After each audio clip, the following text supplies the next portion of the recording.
परम श्रद्धेय संतवृंद, मंच पर उपस्थित केंद्रीय शासन के, राज्य शासनों के माननीय मंत्रीगण, विद्वत मंडली, दीनदयाल शोध संस्थान के कार्यकर्ता पदाधिकारीगण, उपस्थित सज्जन एवं माता भगिनी,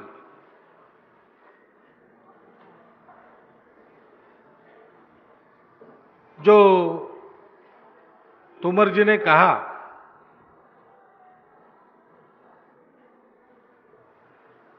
पहले से चित्रकूट एक तीर्थ है ही।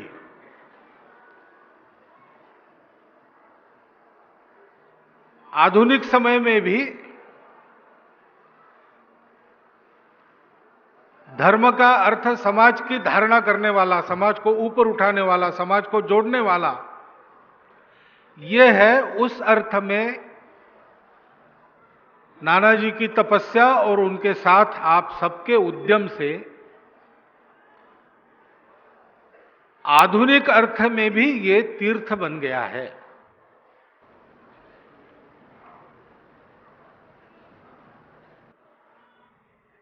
विकास होना है, ये तो सब चाहते हैं, लेकिन विकास होना है तो पहले विकास होना है यानी क्या होना है ये तय करना पड़ता है, जो हर एक का अलग अलग हो सकता है। हर एक का यानी जीव जंतुओं का विकास एक अलग बात है, पेड़ पौधों का विकास एक अलग बात है, मनुष्य का विकास एक अलग बात है।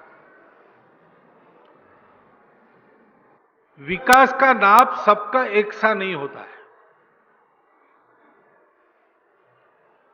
कोई बच्चा 5वीं 6वीं में पढ़ने वाला साइकिल चलाना सीख लेता है तो हम कह सकते हैं उसका विकास हुआ, उसने एक नई बात सीख ली।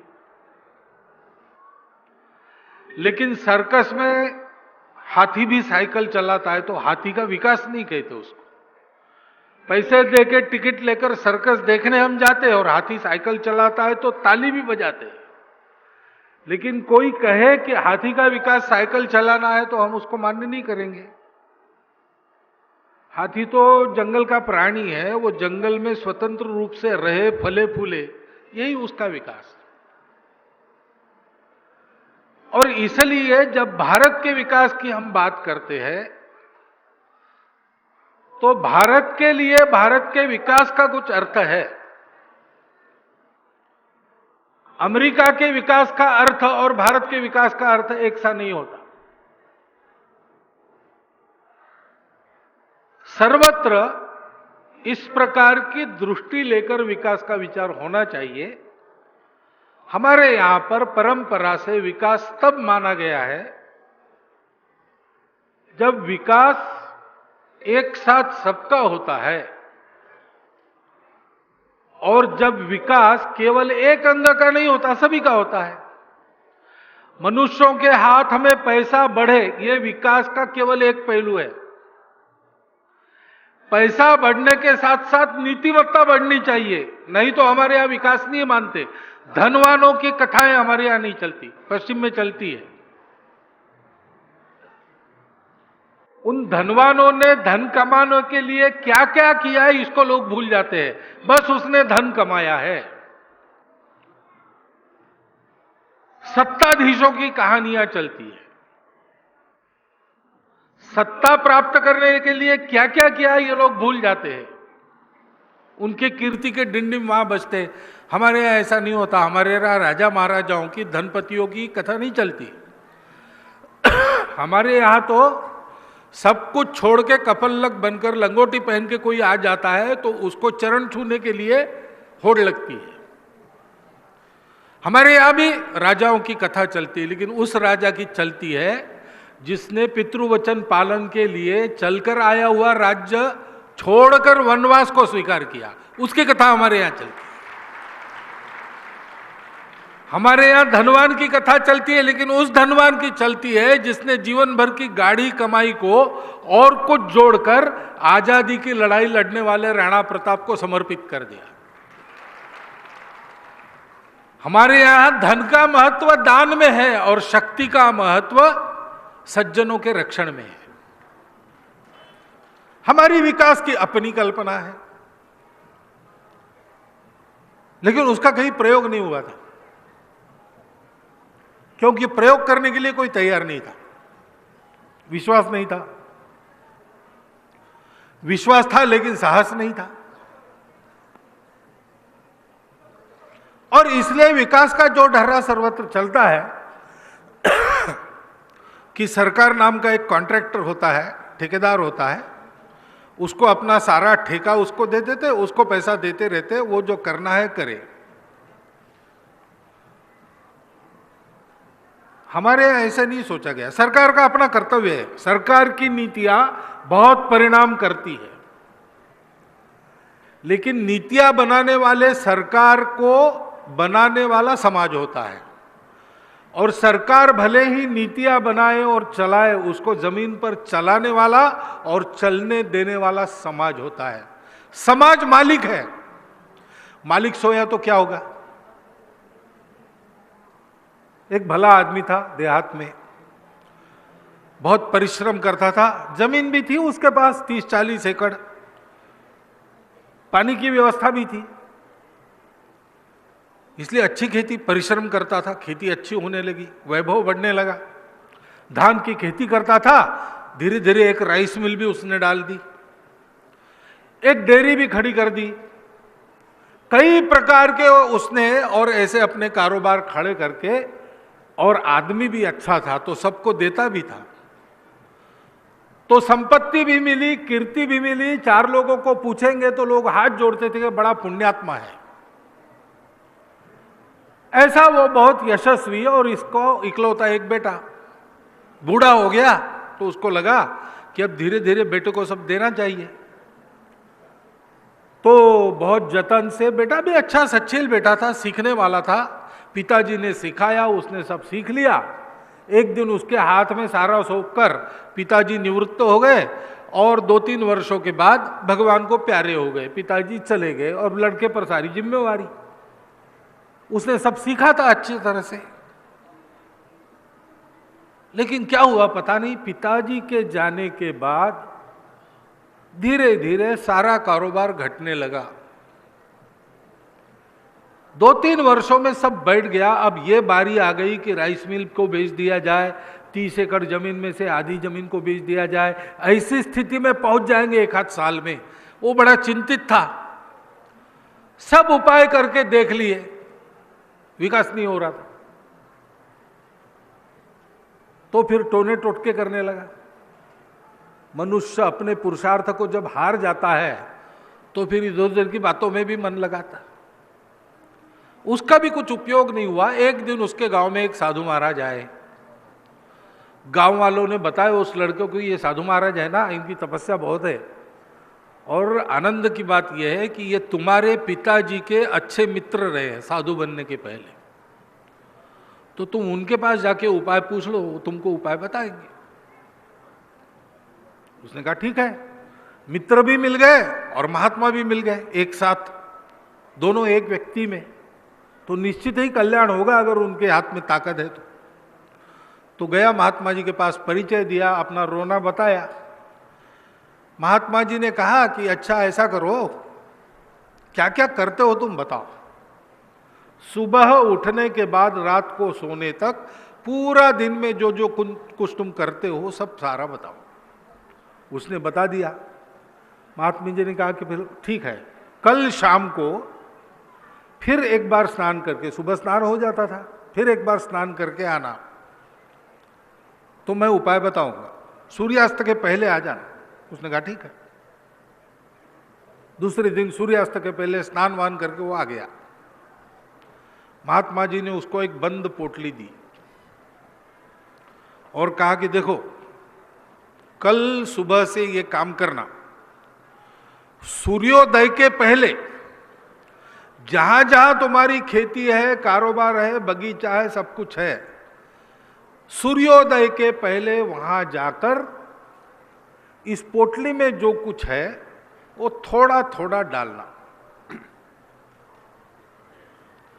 ध्यान रखो, पोटली में क्या है ये तुमने देखना नहीं है। पोटली में क्या है ये किसी को पता नहीं चलना चाहिए। और पोटली में जो है वो तुम रोज सुबह सब जगह डालकर आते हो, ये भी किसी को पता नहीं चलना चाहिए। ऐसा तुम साल भर करो तो उपाय हो जाएगा। उसने कहा ठीक है। अब सब करके थक गया था, ये क्या मामला है समझ में तो नहीं आया, बड़ा विचित्र लग रहा था, लेकिन अब क्या, डूबते को तिनके का सहारा। तो उसने दूसरे दिन सुबह जल्दी उठ के 2:30-3 बजे उठा, स्नान वान करके शुचिर्भूत होकर पोटली लेकर अपने खेतों में गया। चारों कोनों में बीच बीच में थोड़े थोड़े अंदर हाथ डाला तो लगा उसको कुछ पाउडर जैसा है, थोड़ी थोड़ी पाउडर डालते गया। राइस मिल में गया और सब कारोबार जहाँ जहाँ थे वहाँ गया, सब डाल के सूरज उगने के पहले घर में वापस आ गया। और ये रोज का क्रम उसका शुरू हो गया। अब उसने तो देखा नहीं पोटली में क्या है, और पोटली में से क्या डाल रहा है किसी को पता नहीं चला। लेकिन रोज अगर कोई ऐसे निश्चित स्थानों पर सुबह उठकर जावे तो पता तो चलता ही है। पहले घर वालों को पता चला कि सुबह उठ के कुछ अनुष्ठान कर रहा है, बाहर जाकर करता है। इधर उधर बात हो गई गपशप में, तो लोगों को भी पता चल गया, सबको पता चल गया। खेत में जो मजदूर आते थे उनको भी पता चल गया कि मालिक तो बहुत पहले आके जाता है, खेत में देख के जाता है। चौकन्ने हो गए कि मालिक सबसे उठकर पहले जाता है तो हमको वहां मौजूद होना चाहिए। राइस मिल के नौकर वो भी चौकन्ने हो गए। मालिक आता है, सब जगह घूमता है और कुछ देख रहा है, तो कहीं पर भी उसको कोई गलती न मिले, नहीं तो नौकरी जाएगी। वो सब काम करने लगे, धीरे धीरे सारा ठीक होने लगा। 3-4 महीने में ही सब ठीक हो गया। अगले साल महात्मा जी फिर आए, ये बहुत सारे फल फूल धन धान्य लेके उनके पास पहुंचा, आदर पूर्वक उनकी पाद्य पूजा की, ये सारा उनको दिया। उन्होंने कहा मुझे नहीं चाहिए, तुम बांट दो लोगों में। कहा महाराज ऐसे कैसे? तो बोले क्यों, क्या हुआ? तो बोले ये आपने जो मंत्र दिया, पता नहीं इस पोटले में कौन सा भस्म आपने भरा है। आपने साल भर का 3-4 महीने में सब ठीक हो गया, अब तो मैं बहुत सुखी हूं, ये आपका ही उपकार है। तो बोले नहीं, मेरा उपकार नहीं है, ये सारा बांट दो लोगों में, ये तुम्हारा अपना किया है। तो बोले ऐसे कैसे, आपका ये भस्म? बोले खोल के देखो। खोल के देखता है तो उसमें धूल पड़ी थी पोटली में। बोले ये तो धूल जैसा दिख रहा है। तो बोलो धूल ही है, तुम शाम को आने वाले थे, उसके पहले पीछे के आंगन में जाके मैंने सारी धूल इस पोटली में जमा करके तुमको दे दी। इस धूल का चमत्कार नहीं है। मैंने तुमको दिन भर क्या करते हो पूछा तो पता चला कि तुम्हारे पिताजी सुबह 4 बजे उठकर काम में लग जाते थे, तुम 7 बजे उठते हो। तो मैंने अनुमान लगाया कि मालिक सोता है तो नौकर भी सोते होंगे, तो काम ठीक नहीं होते होंगे, तो काम बैठ रहे हैं, इसमें कौन सा आश्चर्य है। उपाय तो इसको जगाना है। ये अगर सुबह उठ के काम करने लगे तो अपने आप सब ठीक हो जाएगा। इसलिए मैंने तुमको सुबह 2-2 कण डालने को कहा था, जो तुमने किया 4 महीने, परिणाम तुम देख रहे हो। ये सब तुम्हारा किया हुआ है, तुम जागो, तुम करो तो सब करेंगे। तुमने जो नौकर रखे वो भी तुम्हारा काम ठीक करेंगे।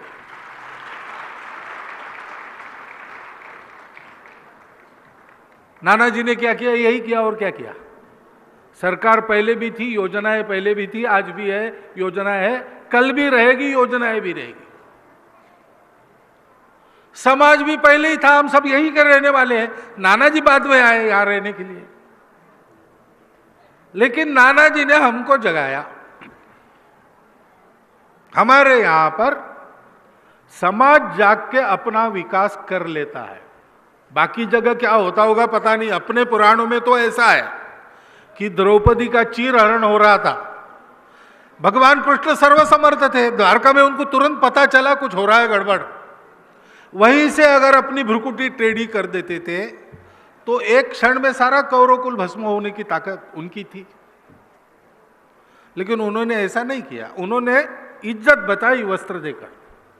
यह कृपा है भगवान की। लेकिन वो तब तक आए नहीं जब तक पांडव शमी के पेड़ से अपने शस्त्र उतारकर धर्म के लिए लड़ने के लिए सिद्ध नहीं हुए। और उसके बाद भी लड़ना तो पड़ा पांडवों को, इन्होंने केवल उनका रथ चलाया। जिसकी लड़ाई उसी को लड़नी पड़ती है। भगवान भी तब सहायक होते हैं जब हम अपना काम करने लगते हैं। नानाजी ने यही किया, ग्राम समितियां बनाई, एक सरकार है, उसकी योजनाएं हैं, ग्रामीणों को उसका ज्ञान नहीं रहता, ज्ञान देना शुरू किया, उसके लिए करो, पहले अपने गांव को झगड़ा कलह मुक्त बनाओ, व्यसन मुक्त बनाओ, साक्षर बनाओ। समाज को जगाना है तो समाज को जगाने का काम भी समाज से होने चाहिए।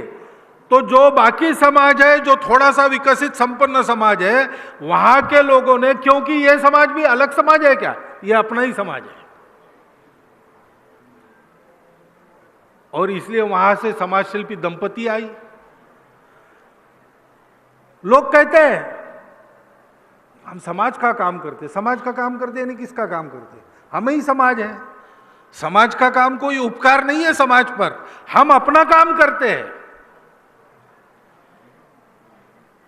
माता पुत्र का लालन पालन करती है, हम कहते हैं माता के बड़े उपकार है, माता समझती है क्या, वो कहते हैं मेरे अपनों के लिए किया।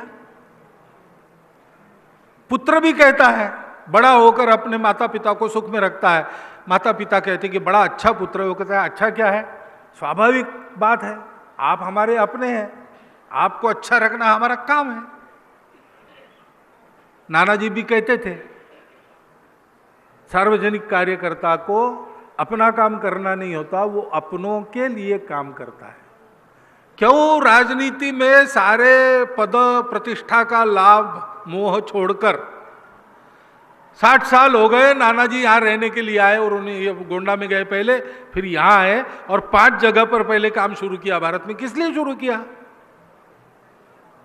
उनको यह पता नहीं था कि हम लोग उनकी पुण्यतिथि पर इतने बड़े मेले करेंगे, उनका स्मरण करेंगे, और पता होता तो भी उसकी आशा से उन्होंने थोड़ी किया, उन्होंने तो अपनों के लिए काम किया।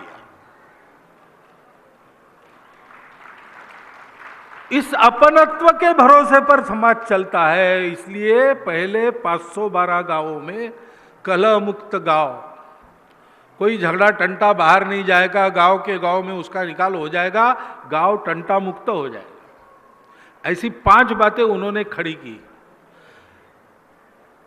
सदियों से उपेक्षित दुर्बल समाज, थोड़ी सी जान आ गई तो स्वावलंबी होने लगा, समाज जाग गया। तो 3-3 पंचवार्षिक योजनाओं में जो नहीं हो सका वो यहां 3 साल में खड़ा हो गया। हमारे विकास का ये रास्ता है।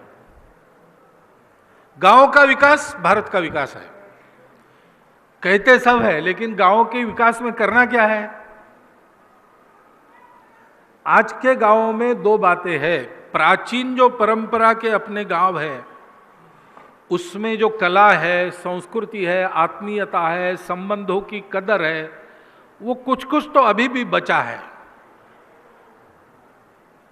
देखने को मिलता है।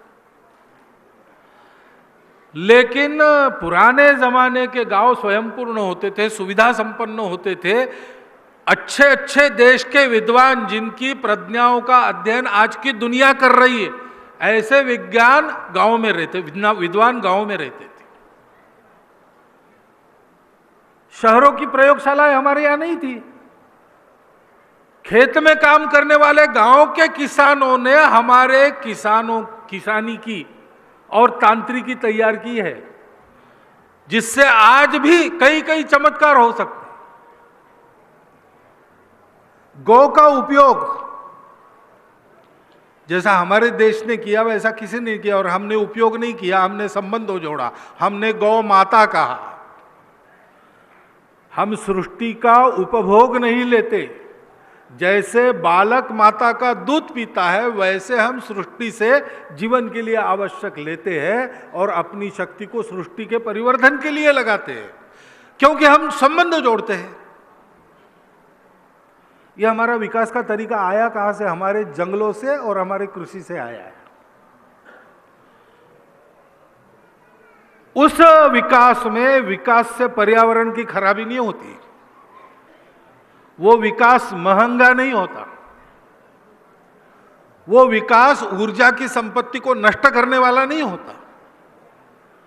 अब करने की बात यही है कि आधुनिक समय में उसी तत्व को एक नए रूप में खड़े करना है। उसका कोई उदाहरण तो खड़ा हो। वो उदाहरण नाना जी ने यहां पे खड़ा किया है। अब देखते हैं हम यहां कि उस जागृति के कारण विकास के दो आधार स्तंभ, या कहिए कि तीन, शासन की नीति, प्रशासन की कृति और समाज की चलती, यानी समाज का चलना स्वयं और समाज ने इनके चलने पर ध्यान रखना, ये दोनों बातें, ये तीनों विकास के आधार स्तंभ यहां पर ठीक से खड़े हैं तो विकास हो रहा है। सारे देश में ऐसा होना पड़ेगा। हो सकता है क्या? हम कहते हैं लोगों को भारत में घूमते समय कि देख क्या हो, और चित्रकूट के देखते हुए भारत में और भी ऐसे अब केंद्र खड़े होने लगे हैं। अब हम विदेशों के लोगों की भी कह सकते हैं कि हमारी विकास की कल्पना क्या है, जानना चाहते हो? जाओ चित्रकूट में जाओ, बनखेड़ी में जाओ, इधर जाओ उधर जाओ, क्योंकि दुनिया को भी जरूरत है, इस एकात्म और समग्र दृष्टि की जरूरत है। उसके आधार पर कुछ हो सकता है, उसके उदाहरण उनको भी देखने हैं। ये सारा खड़ा हुआ है।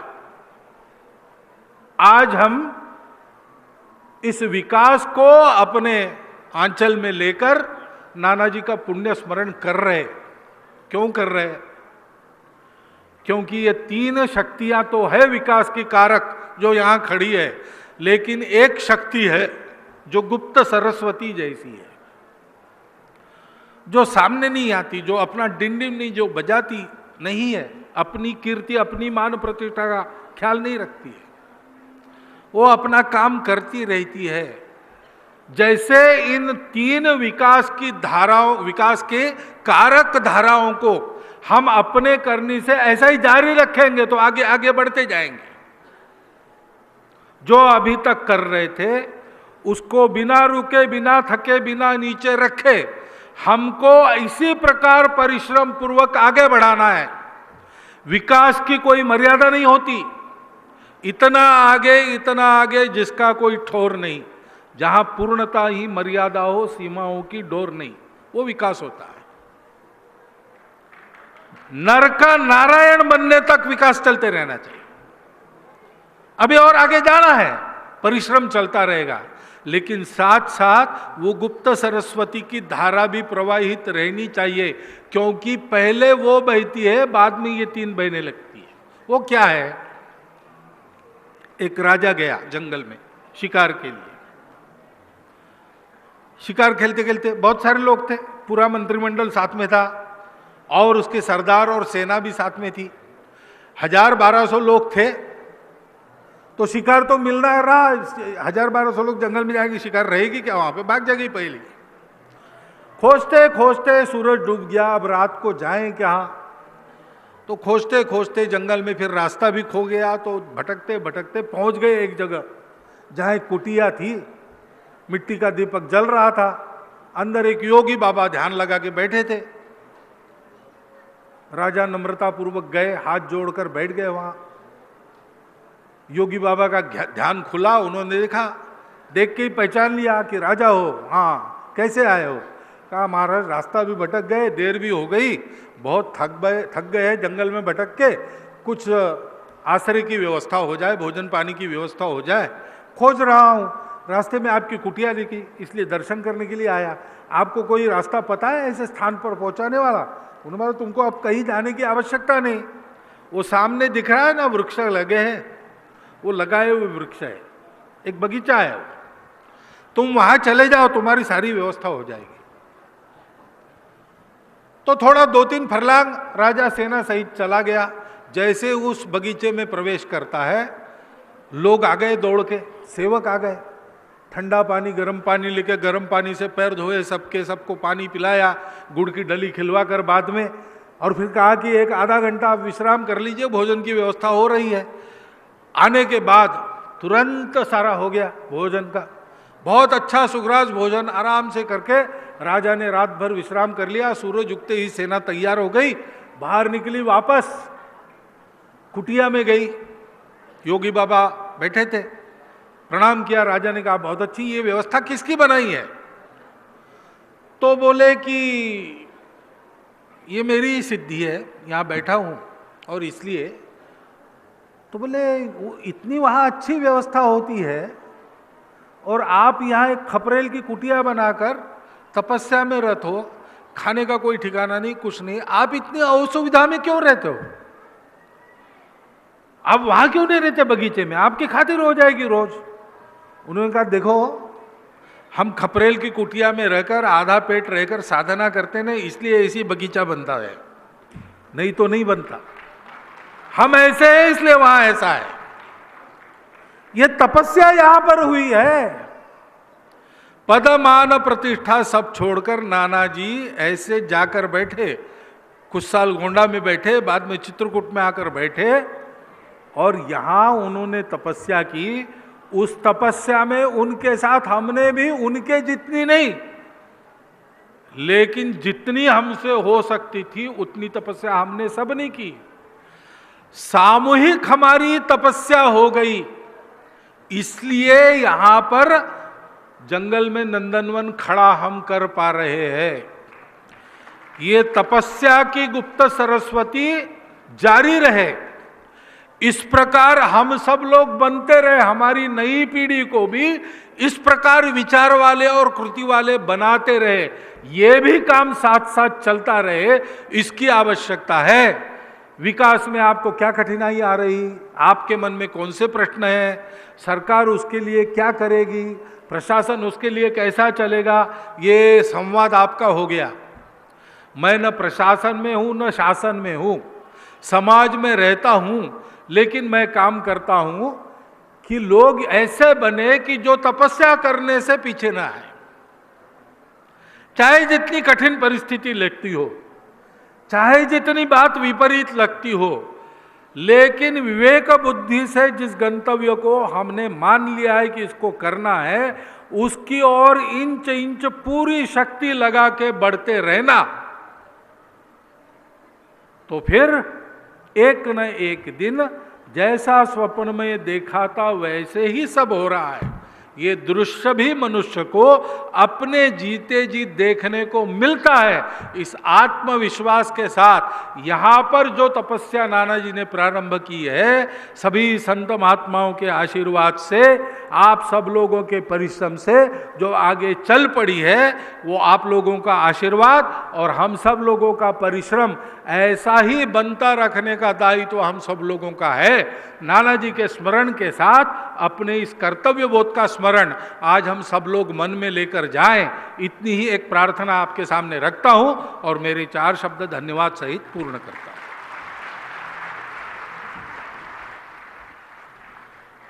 बहुत बहुत आभार पूछने सर संचालक जी।